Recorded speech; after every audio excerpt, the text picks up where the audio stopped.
At 3:30 in the morning on May 1st, 2011, an explosion ripped through the quiet streets of Kingman, Kansas. Neighbors bolted upright in their beds as flames shot 50 feet into the pre-dawn sky. Within minutes, a man emerged from the inferno carrying two screaming toddlers, ages 2 and 4. He was covered in soot, coughing violently, shouting that his wife was still trapped inside. The man's name was Brett Seacat. He was a law enforcement instructor who specialized in teaching tactical operations and crime scene investigation to police officers across Kansas. He told the first responders a simple story. His wife Vashti had shot herself in their bedroom. Depressed over their failing marriage, she'd taken her own life. The gunshot must have sparked the fire, but when firefighters finally extinguished the blaze and entered the master bedroom, they found something that didn't add up. Vashti Seacat's body was lying on the floor near the bed, a single gunshot wound to her head, and she was soaked in gasoline. This is the story of how a law enforcement expert tried to use everything he'd taught other cops about forensic investigation to commit what he believed would be the perfect murder, and how the very science he thought he'd outsmarted became the evidence that condemned him. Vashti Seacat, pronounced Vashti, was 34 years old in the spring of 2011. She was not a law enforcement officer, despite what her husband would later try to claim to explain away evidence. She was a corporate professional who had built a successful career as an executive assistant and human resources chairman at Cox Communications in Wichita, Kansas. Those who knew Vashti described a woman who was organized, ambitious, and meticulous in everything she did. She had earned her master's degree while working full-time. She was the kind of person who color-coded her calendar, who showed up 15 minutes early to every meeting, who remembered everyone's birthday at the office. At home, she was a devoted mother to 2 little boys, the kind of mother who made Halloween costumes from scratch, who read bedtime stories in different character voices, who kept a journal documenting every milestone. Brett Seacat was everything Vashti wasn't: impulsive, controlling, and increasingly unstable. He was a former deputy with the Sedgwick County Sheriff's Department who had transitioned into what he considered a more prestigious role: instructor at the Kansas Law Enforcement Training Center, known as KLETC. At KLETC, Brett taught firearms tactics, crime scene processing, and forensic investigation techniques to rookie police officers and veteran cops seeking advanced training. He was known for his intensity in the classroom, his encyclopedic knowledge of crime scene protocols, and his arrogance. Brett genuinely believed he was smarter than the average cop, smarter than the criminals he taught officers to catch, and certainly smarter than his wife. The marriage had been deteriorating for years, but by early 2011, Vashti had made a decision. She was going to leave. Friends would later testify that Vashti had changed in those early months of 2011. She seemed lighter somehow, despite the stress of planning a divorce. She talked about the future with an optimism that had been absent for years. She made plans to look for a new house closer to her office in Wichita. She researched schools for the boys. She opened a separate bank account. On April 21st, 2011, Vashti filed for divorce. The petition was straightforward: irreconcilable differences, requesting joint custody of their 2 sons and a fair division of assets. Brett's response was immediate and terrifying. Within days of being served with divorce papers, Brett began a campaign of surveillance and psychological warfare that would be chillingly documented in the digital forensics later uncovered by investigators. He installed tracking software on Vashti's cell phone without her knowledge, monitoring every call, every text message, every GPS location throughout her day. He created fake email accounts and social media profiles, posing as various people to try to trick Vashti into revealing information about her plans, her finances, or any relationship she might be forming. He would later claim in court that Vashti was having an affair, a rumor he entirely fabricated and weaponized to establish a motive for the suicide he was planning to stage. Brett began following Vashti. She would leave work at Cox Communications in Wichita and notice the same vehicle behind her on the 45-mile drive home to Kingman. She started varying her routes, leaving at different times, but he always seemed to know where she was. She confided in her closest friend that she was frightened, not just worried or anxious, frightened. She told her friend that Brett had said something chilling during one of their arguments about the divorce. "If I can't have you, no one will." It's the kind of statement that sounds like a movie cliché until you hear it in real life, in your own kitchen, from someone you once loved. Vashti started documenting everything. She kept a detailed journal of Brett's behavior, his threats, his surveillance. She saved text messages. She told multiple friends and coworkers what was happening, making sure people knew she was not suicidal, that she was afraid of Brett, that if something happened to her, it wouldn't be by her own hand.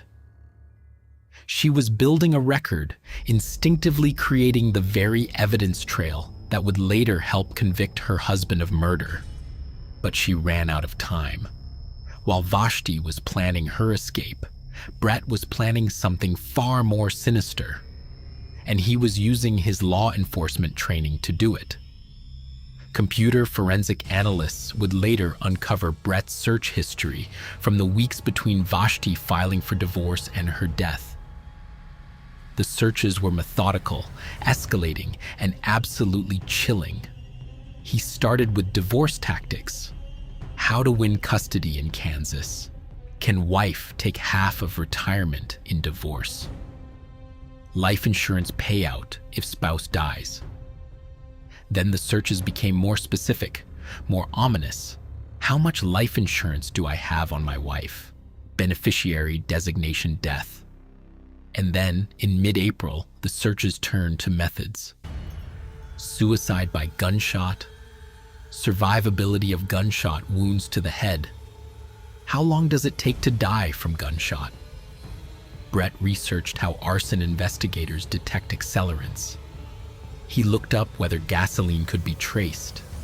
He searched for information on how quickly a house could be fully engulfed in flames, whether fire could destroy forensic evidence like gunshot residue. He was designing a murder that he believed would be forensically bulletproof. He would shoot Vashti, stage it to look like suicide, use fire to destroy evidence, and walk away as the grieving widower and single father.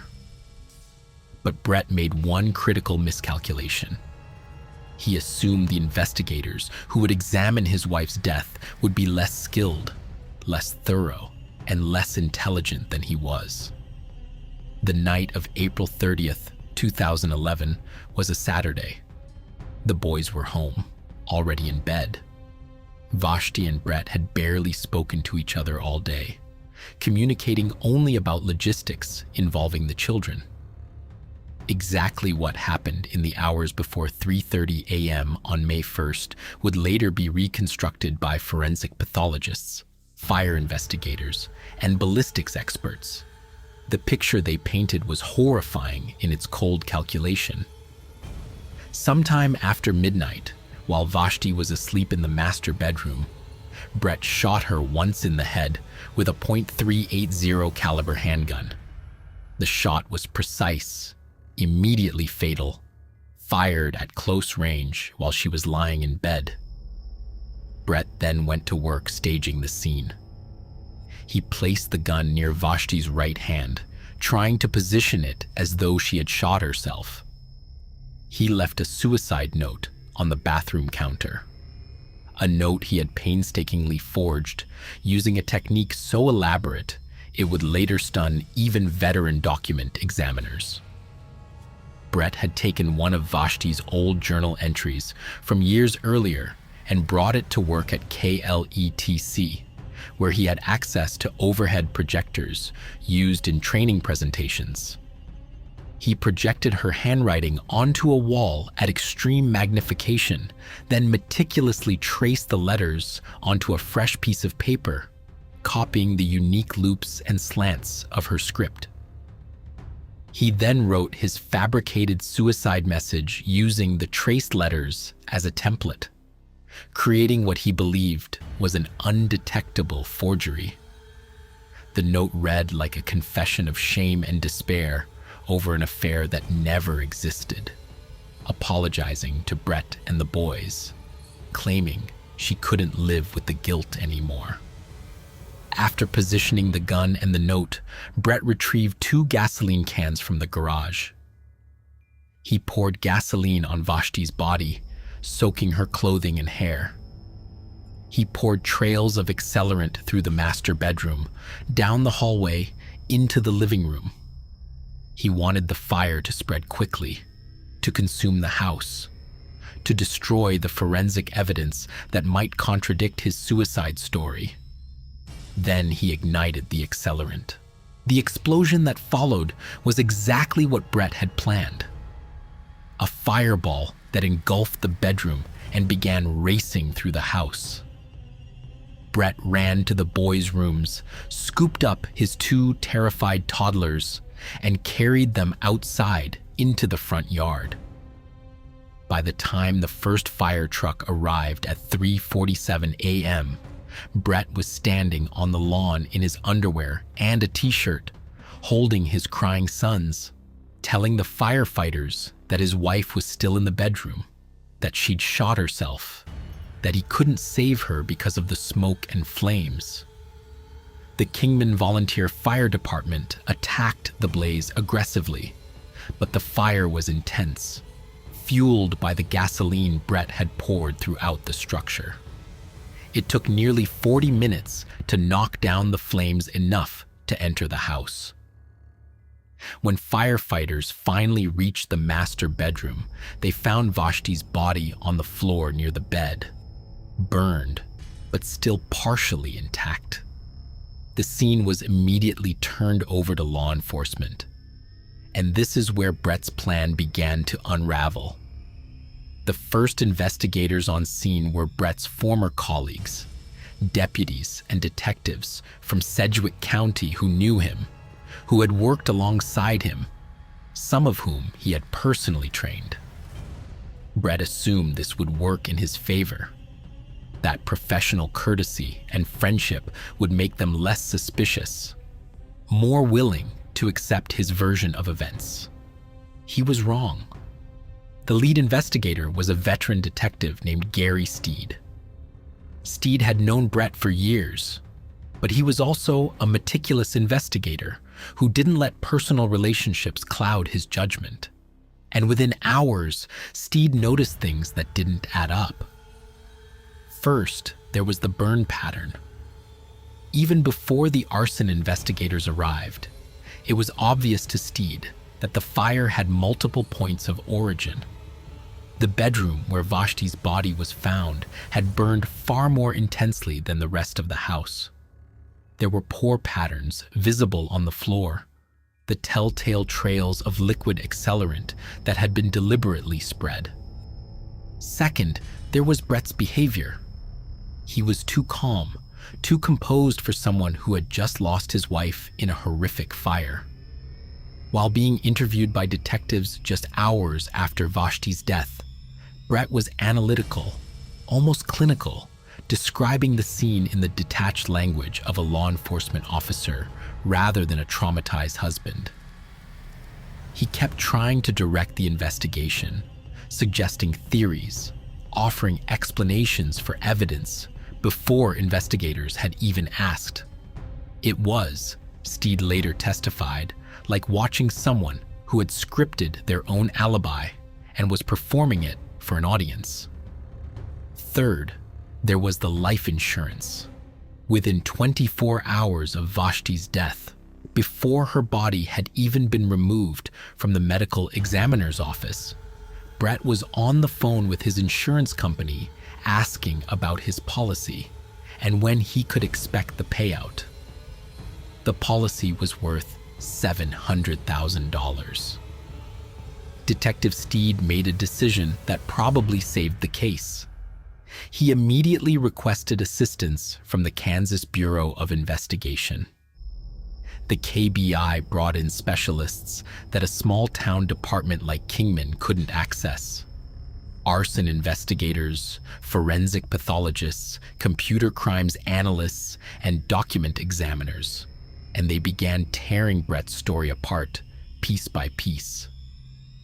The arson investigation was led by a KBI fire specialist named Scott Husky. Husky had investigated more than 800 suspicious fires in his career, and he knew within minutes of walking into the burned Seacat house that this was arson. The burn patterns were unmistakable. Gasoline had been poured in distinct trails throughout the house, creating what fire investigators call a trailer, a path designed to carry fire from one area to another. The most intense burning was in the master bedroom, where Vashti's body had been found, indicating that this is where the most accelerant had been concentrated. Husky collected samples from the charred flooring, the carpet remnants, and Vashti's clothing. He sent them to the KBI laboratory for hydrocarbon analysis, a process that uses gas chromatography to identify the chemical signature of accelerants. The results came back definitive. Gasoline. Not just trace amounts that might have come from storage in the garage or lawn equipment. Heavy concentrations of gasoline exactly where the burn patterns indicated it had been poured. But here's the detail that sealed the arson conclusion. Gasoline had been poured directly on Vashti's body. The clothing she was wearing, her hair, the carpet immediately surrounding her, all of it tested positive for heavy gasoline residue.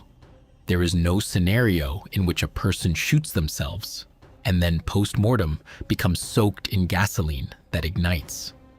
The only explanation was that someone else poured the accelerant on her body after she was already dead. The forensic pathology was equally damning. Dr. Michelle Aurelius, the medical examiner who performed Vashti's autopsy, found a single gunshot wound to the right side of Vashti's head, just above and in front of her right ear.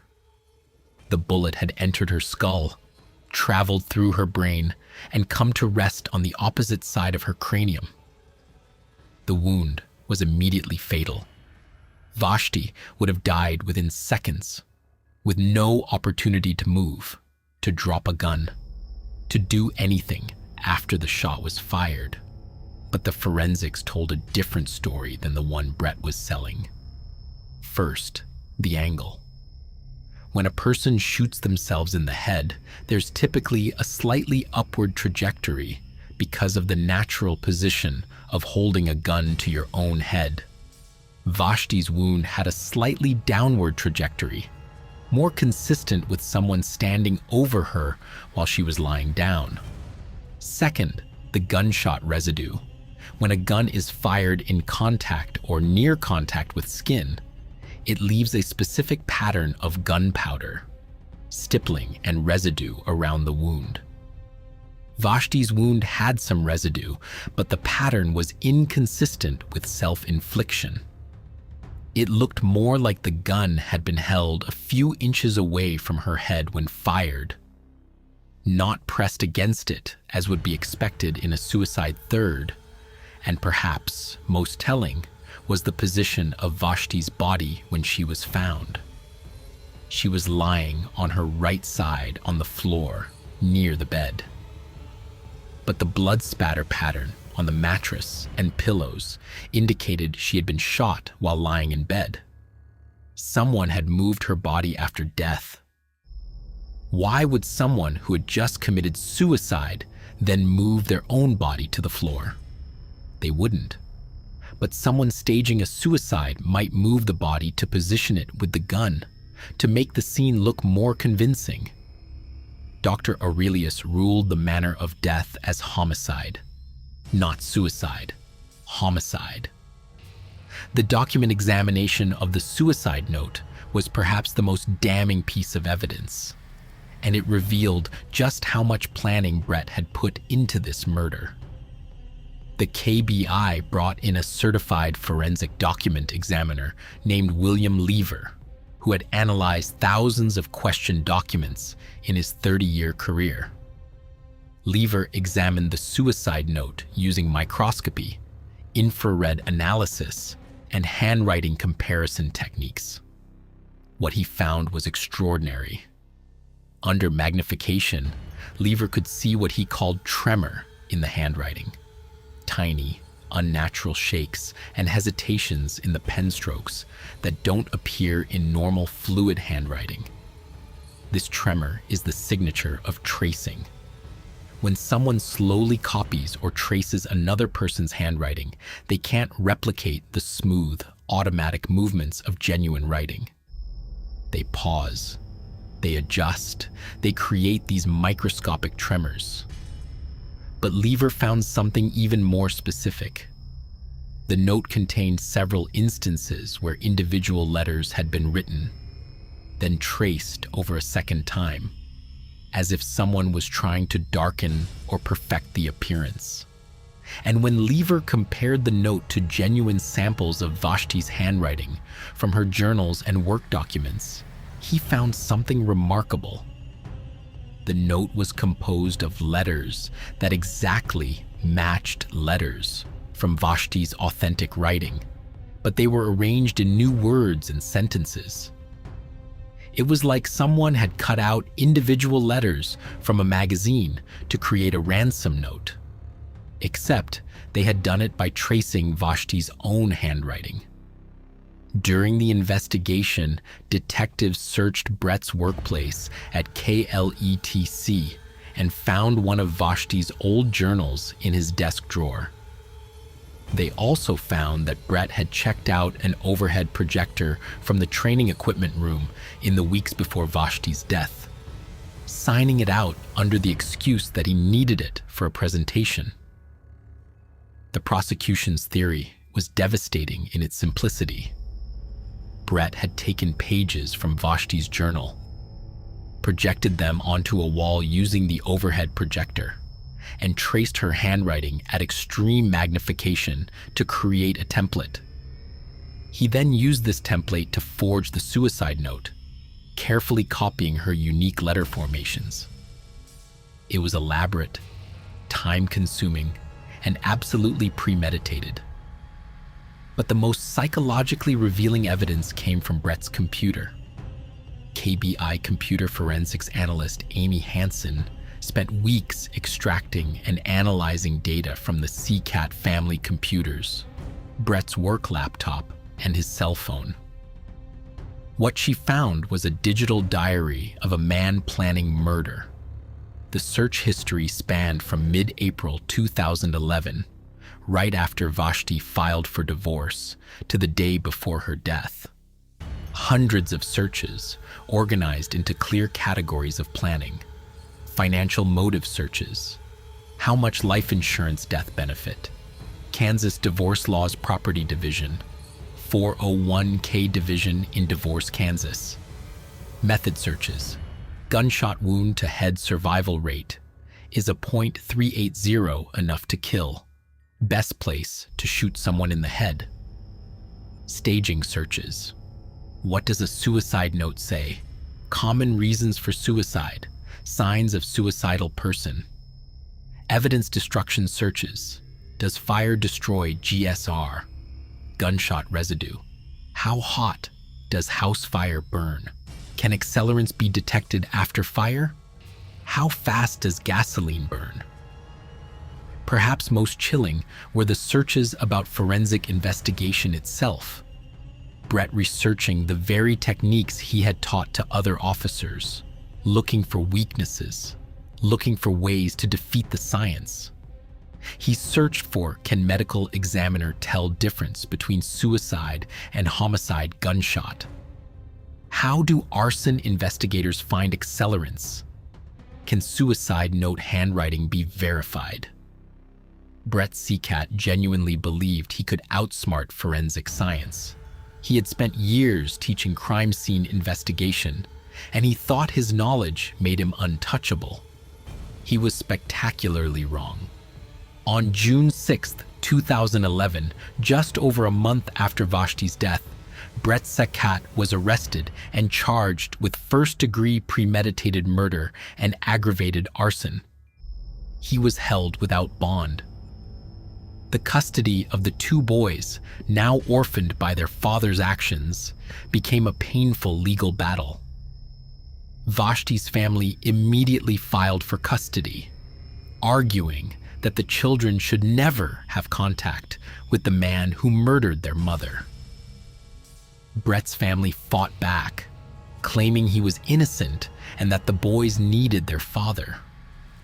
Ultimately, Vashti's family was granted custody, and the boys went to live with Vashti's parents.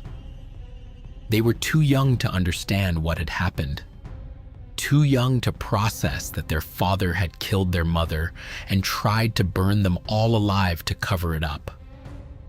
The trial began in June 2013, more than 2 years after Vashti's death. The delay was partly due to the complexity of the forensic evidence and partly due to Brett's revolving door of defense attorneys.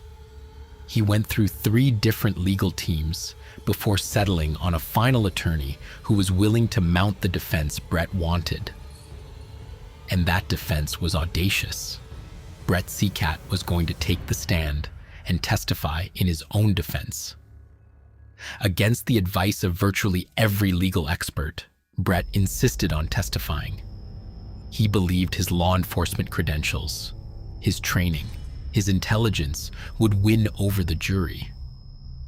He believed he could explain away the forensic evidence, could out-debate the prosecutors, could convince 12 strangers that the mountain of evidence against him was all a tragic misunderstanding. The prosecution was led by Deputy District Attorney Kate Cornwell and District Attorney Mark Bennett.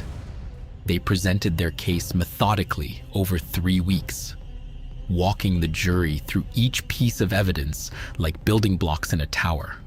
The arson evidence, the ballistics evidence, the autopsy findings, the forged suicide note, the computer searches, the life insurance, the witnesses who testified that Vashti was not suicidal, that she was afraid of Brett, that she had explicitly told people she would never hurt herself. But the moment everyone was waiting for was when Brett took the stand.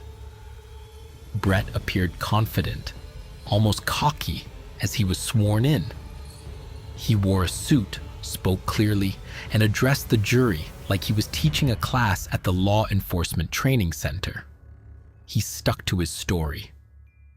Vashti had been depressed about the divorce. She was ashamed of an affair she was having.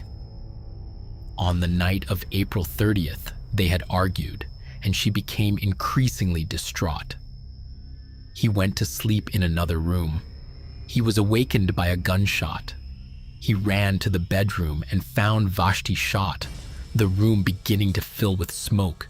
He grabbed the boys and got them out of the house. The fire must have started from the gunshot, he claimed. Maybe the muzzle flash ignited something. Maybe she had been smoking and a cigarette fell. He didn't know. He was focused on saving his children. The suicide note? Genuine he insisted. That was Vashti's handwriting, her words, her despair. Then the cross-examination began.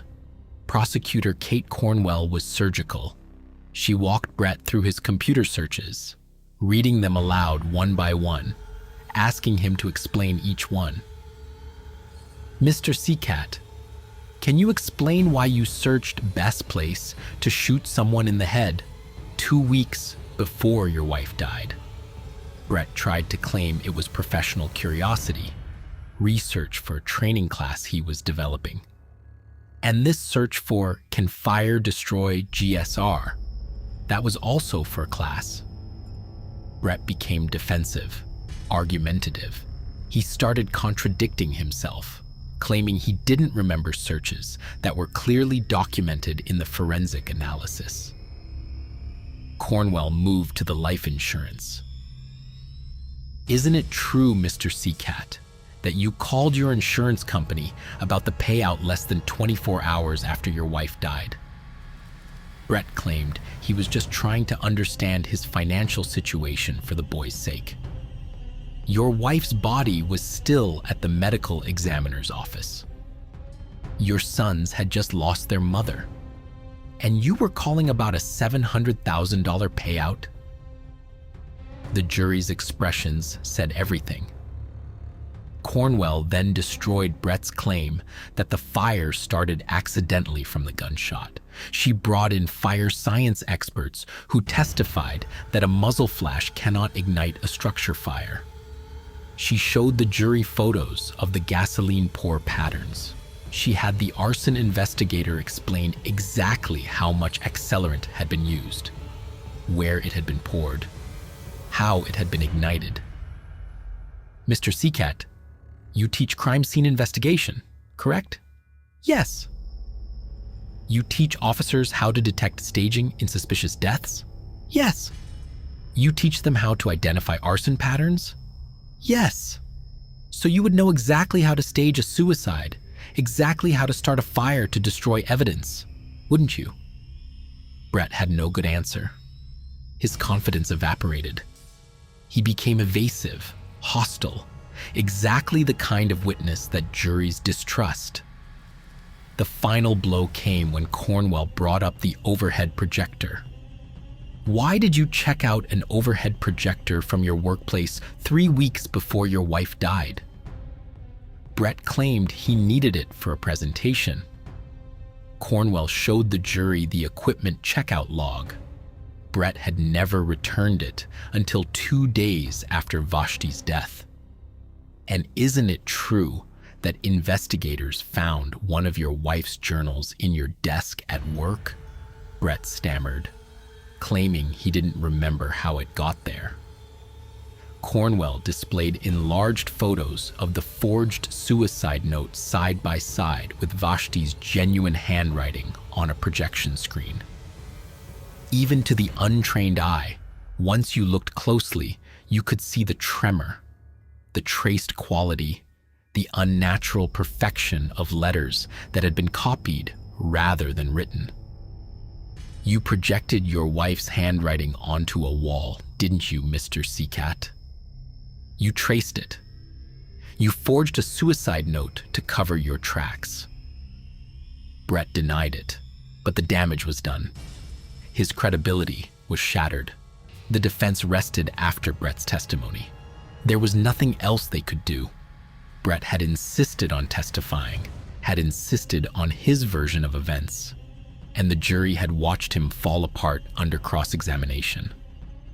Closing arguments were powerful on both sides, but the prosecution's was devastating. Cornwell walked the jury through the timeline one more time, connecting every piece of evidence into a coherent narrative. A controlling husband who couldn't accept his wife's independence, who used his law enforcement training to plan a murder, who believed he was too smart to get caught. Brett Seacat taught officers how to investigate crime scenes, Cornwell told the jury. He knew what evidence would be looked for. He knew how to stage a scene. He knew how to destroy evidence with fire. and he thought he could get away with murder. But science doesn't lie. Evidence doesn't lie. And despite all his training, despite all his planning, he made mistakes. And those mistakes proved that he murdered Vashti Sikat in cold blood. The jury deliberated for less than 4 hours. When they returned to the courtroom on July the 3rd, 2013, the verdict was unanimous on all counts. Guilty of first-degree premeditated murder. Guilty of aggravated arson. Vashti's family collapsed in tears, holding each other in the courtroom gallery. Brett showed no emotion, staring straight ahead as the verdicts were read. At sentencing several weeks later, Vashti's mother gave a victim impact statement that left the courtroom in tears. She spoke about the daughter she had lost, about the grandsons who would grow up without their mother, about the vibrant woman whose life had been stolen by a man who claimed to love her. The judge sentenced Brett Sikat to life in prison with no possibility of parole for 50 years on the murder conviction. He added additional consecutive time for the arson. Brett would be 92 years old before he could even be considered for parole. You used your law enforcement training not to protect and serve, but to kill and deceive, the judge said.